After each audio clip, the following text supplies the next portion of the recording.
Before we get started, I have a quick favor. I've been self-funding the Finding Genius podcast for 5 years now. I've done over 3,000 episodes. And as you can see on YouTube, we're up over 1 million views on the channel, which is fantastic. The next thing I really want to push on is to get up to 10,000 subscribers. Because once we do, we'll be able to put a donate button and we'll be able to solicit donations to help keep the podcast running and to also get the Finding Genius Foundation moving along. We have a big project studying anxiety, depression, and PTSD and working on a product to help people overcome these problems because I've seen them explode recently after the last 2 years of the whole virus situation. So if you would, please subscribe to the podcast. That would help us tremendously. Give us a thumbs up and check in the description for Buy Me a Coffee. It's about $5. If you could buy me a coffee, I'd really appreciate it. It would help keep the channel going, and I love coffee. Thank you. Most people have heard of phytoestrogens, but did you know there are beneficial phytoandrogens that mimic and support testosterone and more?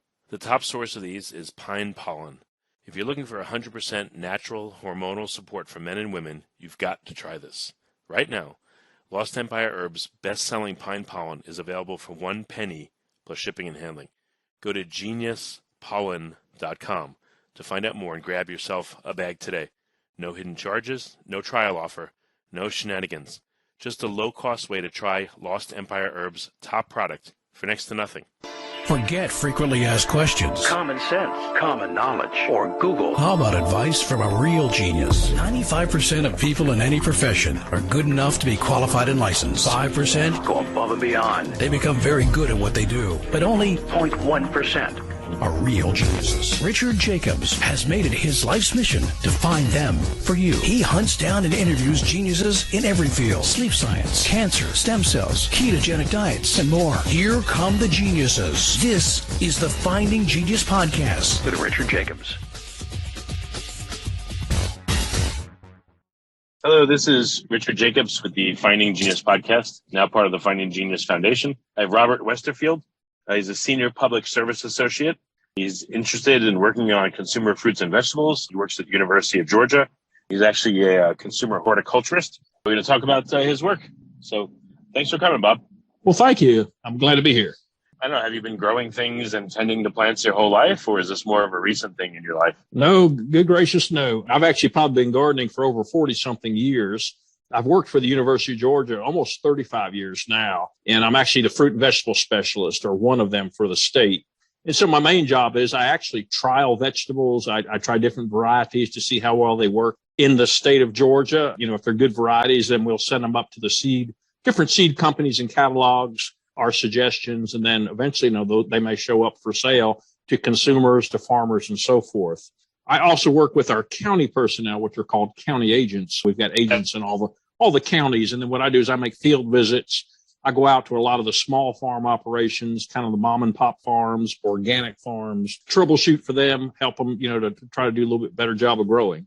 Okay, interesting. So you do some consulting with individual farms, and then for the university, you're helping to find fruits and vegetables that'll grow in Georgia's climate? Right. And I mean, it's all part of the same job. So, as a faculty member for UGA, we're usually expected to have a research type initiative or appointment. And for me, that's applied research. So I work with a lot of the companies, particularly sweet corn varieties. Last couple of years, I have trialed numerous different sweet corn varieties in the state to see which ones would work out the best, which ones didn't have as much problem with insects, which ones stored the longest, and that kind of thing. So do that. But then on a continuous basis, I'm answering emails. Also write a lot of publications. I've got probably 150 publications with the University of Georgia on different topics, different things about fruit gardening, vegetable gardening, and so forth. Yeah, no, it's really, really cool. Do you grow things indoors? Do you use hydroponics, or is it all outdoors with soil? Yeah, so that's a great question. Hydroponics has not really taken off very much in our state yet. Certainly, if you go south of us into Florida, it's kind of big. And there's a few growers here, but primarily what I'm doing is outdoor systems. We certainly have a greenhouse that we have at UGA, and that, I will start young vegetables in there, and then, of course, they'll be transferred out into the field. Now, what we do a lot of around here is we trial a lot of what's called high tunnel production. High tunnel, if you will, is sort of like a greenhouse, but it doesn't have heating and air. It's basically just the structure. Usually it's sort of made out of metal hoops with plastic over it.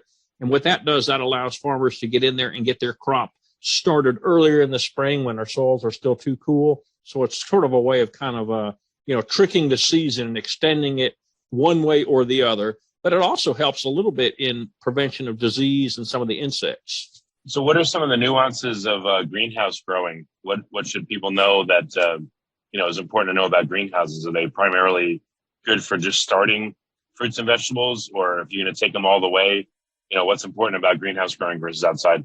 Yeah. So the high tunnels I spoke of are basically like greenhouses, but their sides come open, allow air in and so forth. So the biggest thing, if you're going to use a total enclosed structure, say like a greenhouse, which may be made out of, glass, plastic, if you're growing the solanaceous crops, and solanaceous are things like tomatoes, peppers, eggplants, as long as there's some movement in there, a little air movement or whatever with a fan, they'll actually pollinate themselves and they can produce a vegetable.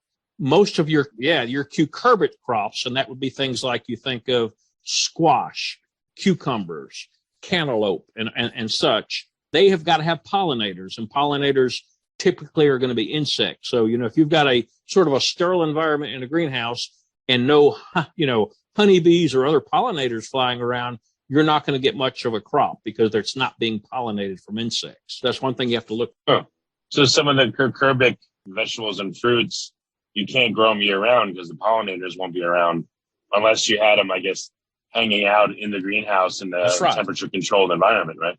Yeah. And there's a way to do it, and it is done. So one thing is, and it's not done on a huge basis, but some growers will actually put bumblebees inside of the high tunnel or the greenhouse and allow them to live in the greenhouse or the high tunnel. And they're going to go around each day and pollinate the vegetables. The other way to do it, and we've done this before, is to pollinate them artificially. When it comes to any of the squash varieties, the cucurbits, you're going to have several male blooms, and then you'll have the female bloom. The female bloom is the thing that's going to turn into the vegetable. Well, transferring the pollen from the male to the female is what's the key. You can do that with a Q-tip. You can break off the male blooms and swirl them inside the female blooms, and that will actually act as an insect pollinating. So there are ways to get around it, but, from a large scale, it would be kind of labor intensive. What about, having, like you said, like a high tunnel, but opening the windows not only for air, but for pollinators? Will they come in or they won't know? Yes, they will. Certainly that's the way it is done, and they will come in. What we've been working on lately is something called exclusion tunnels, because not only will the pollinators come into everything from, your tomatoes to your peppers, or if you try to grow squash or something in there, obviously not only the good guys make it in, but the bad guys can make it in as well. Here in the state of Georgia, we've got a very warm climate, so we battle a lot of disease and insects. Working with exclusion tunnels is a way of doing the high tunnels that instead of just having plastic over the whole thing, we actually use, it's sort of a shade cloth netting on the sides and the front and the back of it, like the entrances. What it does, it allows some of the pollinators to make it through, but the larger, more damaging insects can't fly through. So it's something that's sort of still in the works. We're kind of been experimenting with that. But yeah, opening up, to get pollinators in is important, but also remember, the bad guys can make it in there as well. Yeah. Well, when you grow plants inside any enclosed structure, though, they're not going to be getting, I would guess, UVA, UVB, UVC, maybe some certain parts of sunlight. So how does that affect them, like the nutritional profile or otherwise, if stuff's grown in the greenhouse or, if it's grown under LEDs? I don't know if you know that difference there, but at least in the greenhouse versus just out in direct sun, what happens? Yeah, so our greenhouses are all going to be in natural sunlight. They're glass or, a very clear plastic. So they're getting all the sunlight they really need. So they're getting everything really they would get, outside of the greenhouse if they were growing. I thought glass blocks certain UV rays. It might block some, but we still get plenty of it in. And like I said, for the most part, our greenhouse production is going to be to start the plants. And when you're starting, say, young seeds of tomatoes, of peppers or whatever, you really don't want intense sunlight on those.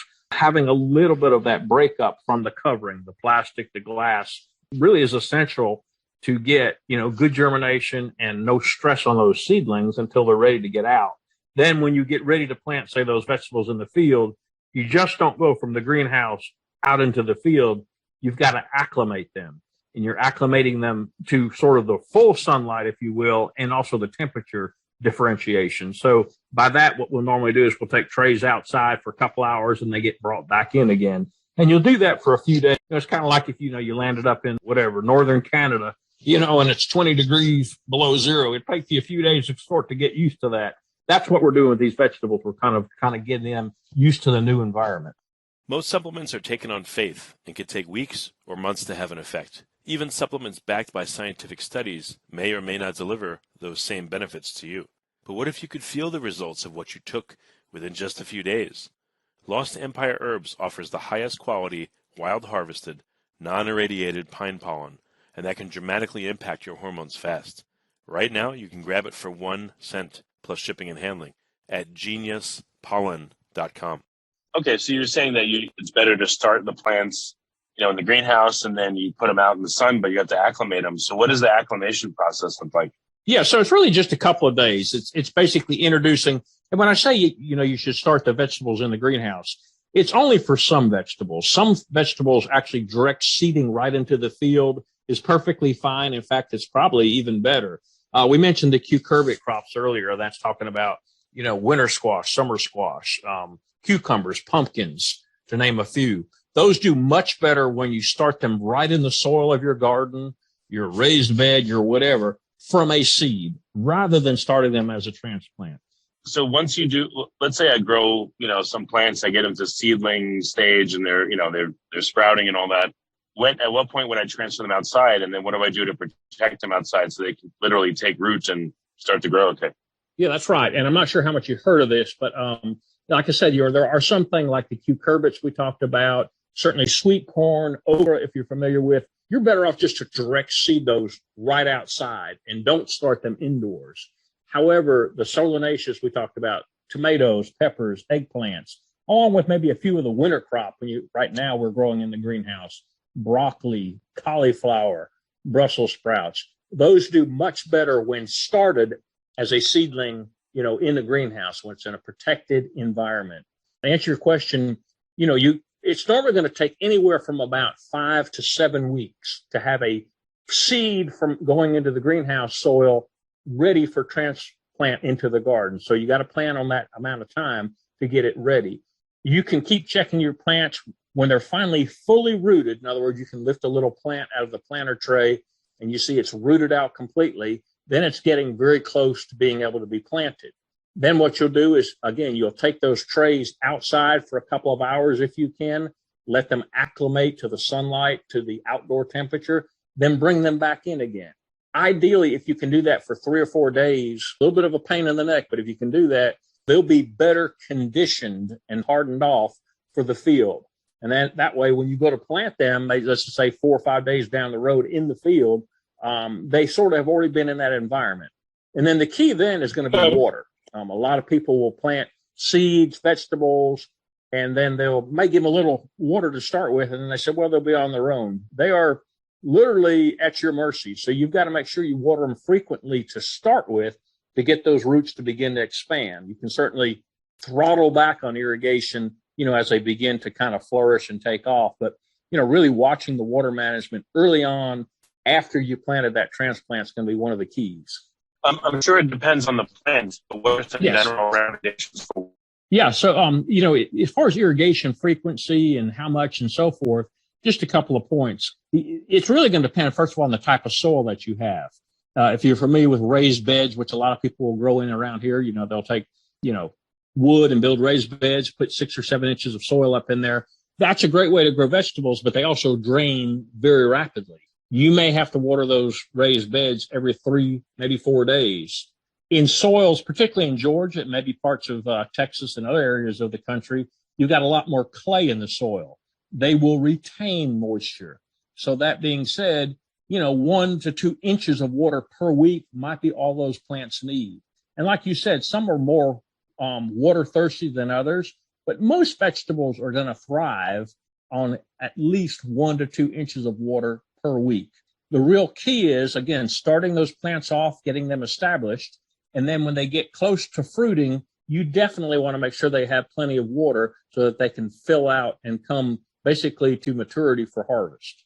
Oh, so as they get close to, so when they produce flowers, is that when you start to amp up the watering, or only when they start to produce the fruits themselves or the vegetables? Not necessarily when they're flowering, but when that flower has pollinated and begins to develop into a vegetable. For instance, take example, a cucumber. It'll be a bunch of blooms on there. Since it's a cucurbit, you're going to have male and female blooms.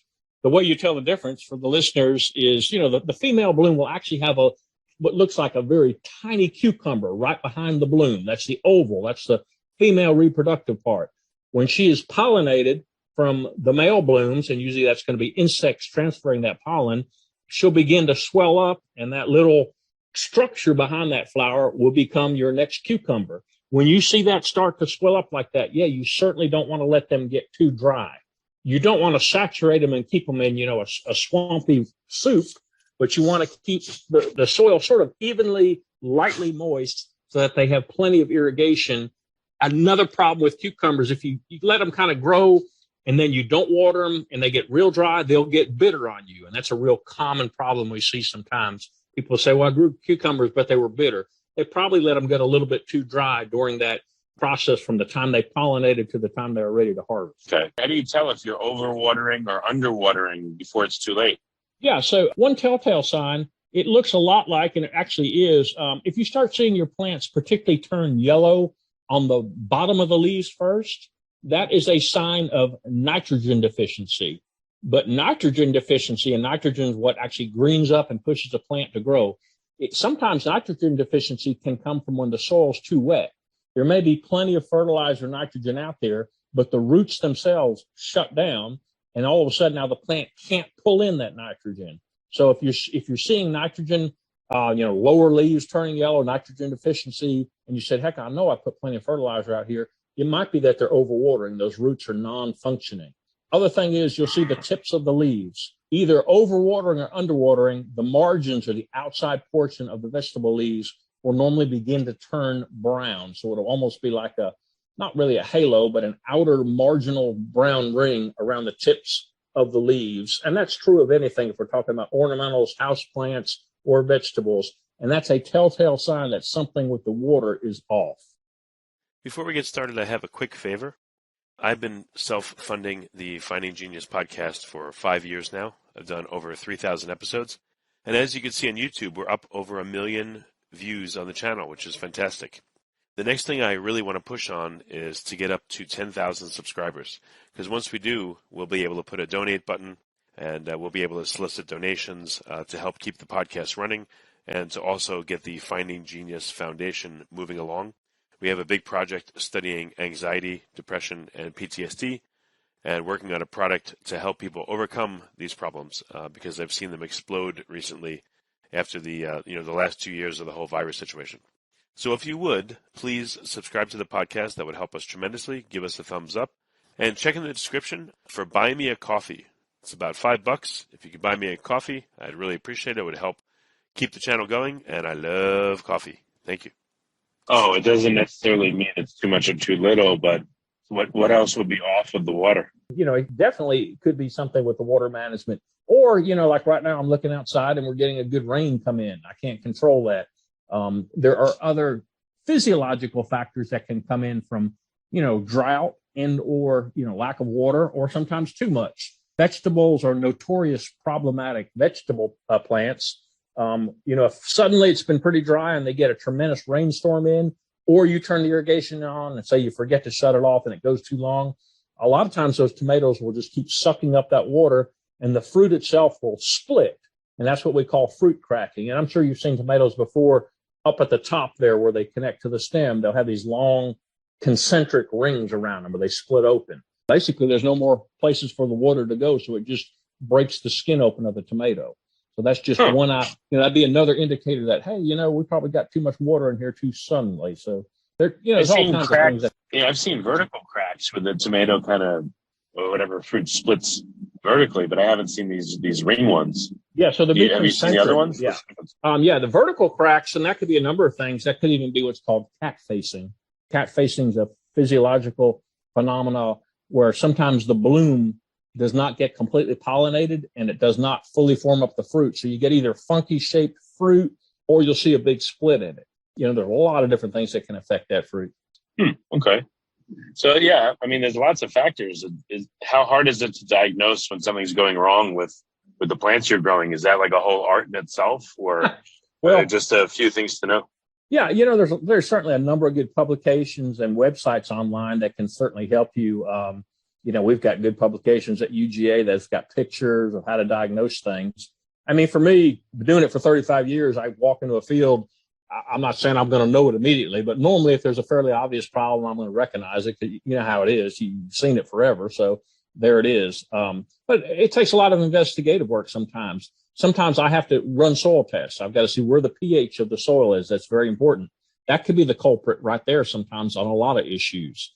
Sometimes I don't see the insect damage. I see the damage that occurred, but I don't see the insect itself. So I have to kind of dig further. But there are, I think nowadays with the internet, this blog perhaps, and other things, there's a lot of tools out there that, either the homeowner or the farmer did not have in the past. And also, I know Texas has got a fantastic, extension service as well. Just using the local county extension agents to come out. They're they're the eyes of the specialist. I'm a specialist. And so the county agents are the people that go out to the field. They meet, with the homeowners, the farmers. They sort of take the first look. If they can't figure it out, they send pictures to us and we say, hey, I think this is what it is. Or if it's even got to go deeper than that, I'll line up a visit and I'll say, hey, let me meet you out there, with the client, and we'll see if we can figure it out. So there's a lot of, different ways to figure it out these days. But certainly, you're not going to know everything right off the bat. It takes a while.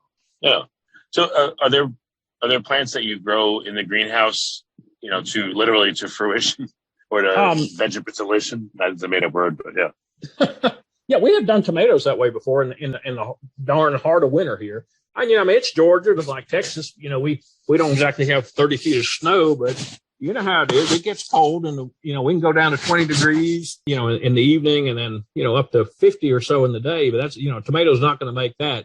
But in the greenhouse, we can trick them. So we've harvested tomatoes, around Christmas time in January. Certainly can do that. We have grown lettuces before inside the greenhouse all the way to fruition, and they're very fast to grow. So that's not a problem. And, commercially, we're seeing a little bit of an uptick on hydroponics you mentioned. There's also aquaponics. I'm not sure if you're familiar with that. Yeah, but so you have fish that's right. That poop in the water, and then it goes to the plants clean it, and then it goes back to the fish. Exactly. Yeah. And normally the fish of choice, I've seen catfish used, but usually it's tilapia, which oftentimes are harvested, for us to eat. And you find them in the grocery store.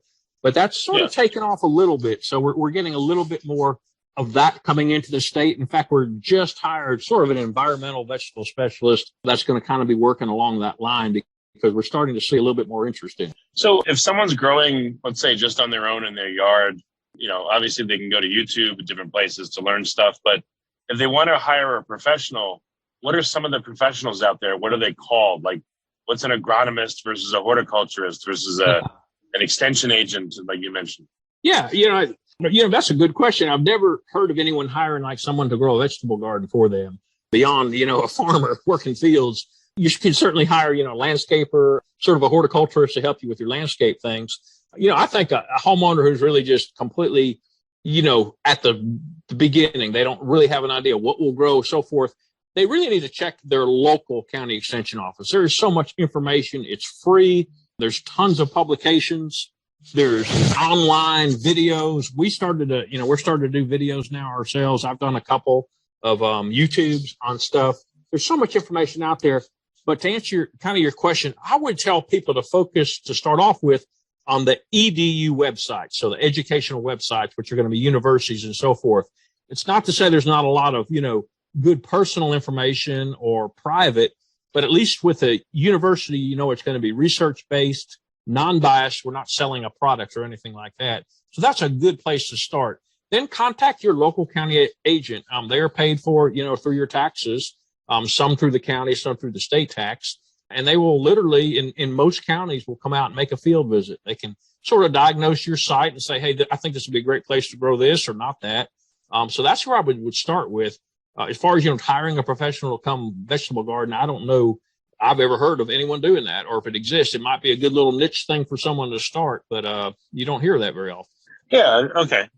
I was just curious about that. For people that haven't grown before and they have trepidation, they want to just dip their toe in, what do you recommend that they do and don't do to get started? What's something someone can do at home that's not too crazy, but they can grow some stuff to eat?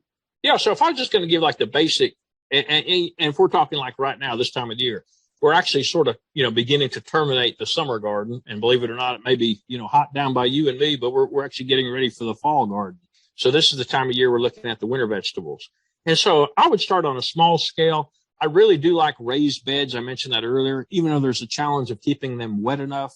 They certainly do help in that the drainage is really good. Oftentimes you can put good sterile type soil in there that doesn't have a lot of weed, seed, or disease. So maybe look up raised bed gardening. We've got publications. I know Texas does as well. And look at possibly, getting started on a small scale. Some really easy things that you can grow this fall. Lettuce is really simple to grow. You can direct seed it right into the garden. Doesn't have to be started as a transplant. Radishes are cool season. They're the easiest vegetable in the world to grow. They produce in 26 days, so they're really quick. Broccoli is another really easy winter vegetable to grow, in my opinion. You do want to either grow a transplant or purchase them. You go to the big box stores or garden center, and you can find broccoli transplants by the time we get to late August or September. So there will be some easy things to start with. The herbs are also, we grow a lot of herbs here at my home. I've got a farm here at the house, and we grow herbs. So, cool season. We love cilantro, so that's a cool season herb. We've got that growing. Parsley, also grow garlic. So some of the herbs are real simple to grow and, really good to have in your cooking. Come summertime, there's a lot of stuff that you can grow fairly easy. Tomatoes are probably the hardest. I mean, they're simple to plant because you're going to buy a transplant or grow it, but they're going to have the most problems. Green beans are usually one of the simplest things for people to grow in the springtime. So green beans are real easy. Squash does have its problems with insects, but it's fairly bomb-proof, at least to germinate and to get at least a few crops off of it before it gets hit with something. So peppers, in my opinion, transplanted peppers, much less problematic than tomatoes. Oftentimes peppers, in fact, I'm looking in my garden, peppers are going to make it all the way probably till Thanksgiving before they freeze out. So that's just a couple of things to get started with. Are there plants that you shouldn't grow near each other? Like, I remember years ago, I had a grow tent and I grew tomatoes and a bunch of other stuff, and I used flood and drain, but the tomatoes took over. They elbowed out everybody, and they just literally completely took over everything because I was away for a little over a week. I was surprised how aggressive they are. Yeah. So, you can go online and read books about companion planting and never grow this with this or that with that. It comes in my opinion, it's less folktale and it's more scientific knowledge. What you want to do is, first of all, make sure plants are not going to compete with each other for sunlight. So be careful how you lay the plants out. Let's just say, for instance, you're growing sweet corn. Well, sweet corn, can get 6 or 7 foot tall. If it does that, is it going to be shading out your lower bean crop, perhaps, if you got some bush beans? So be cognizant of which way the sun's going. I like to run rows east and west when I can in the garden. I just feel I get maximum sunlight. The other thing is there's benefits sometimes. If you say had a, winter planting of peas, well, peas are what we call a legume crop. A legume crop is a type of crop that produces its own nitrogen. Okay. It fixes it and it utilizes it. When that plant fizzles out in the spring and you till it in, boom, you could put sweet corn right behind it because corn is a heavy nitrogen user and it will benefit from some of that residual nitrogen that's in the soil.